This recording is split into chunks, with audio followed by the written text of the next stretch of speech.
আমি কিভাবে বলবো অ্যাডমিশনের কথা বাবাকে ডাইরেক্ট? তুমি কথা বলো, বলো 10,000 লাগবে বাবা আমার স্কুলে অ্যাডমিশন করিয়ে দাও, যাও যাও বলো।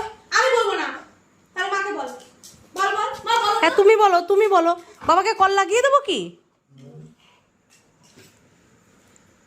না স্যার, বাবাকে কল লাগিয়ে দেবো? এক কাজ করো, এখন এমনি বই নিয়ে বসাও না। এমনি পড়তে বসবে, এমনি ঘরে পড়তে বসবে, ঘরে এমনি পড়তে বসবে না, স্কুলেই যাবে, স্কুলেই যাবে। স্কুলে গেলে একটা রাস্তা দিয়ে ঘোরাও তো হয়ে যাবে। হ্যাঁ সেটাই, টম এন্ড জেরি স্কুলে ভর্তি হবে বলে। টমিনের স্কুলে ভর্তি হবে? আচ্ছা দাঁড়া, আমি ফোন করছি টমিনের স্কুলে গেলাম। দাঁড়া, স্কুলে কথা তো বলতে দে। হ্যালো,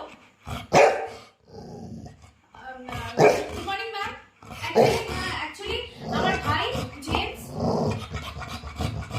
আমার মিথ্যা মনে হচ্ছে এগুলো, ওই জন্য রাগ হচ্ছে। আরে অ্যাডমিশন করাবো তো, এখনই গেলে নিয়ে নেবে, টেস্ট নেবে তো, পয়সা পয়সা বাবা দেবে তো। বাবাকে কল করি, বাবাকে দাঁড়াও কল লাগিয়ে দিচ্ছি, দাঁড়াও কল লাগিয়ে দিচ্ছি, দাঁড়াও। আচ্ছা কল লাগাতে হচ্ছে, দাঁড়া লাগিয়ে দিচ্ছি কল।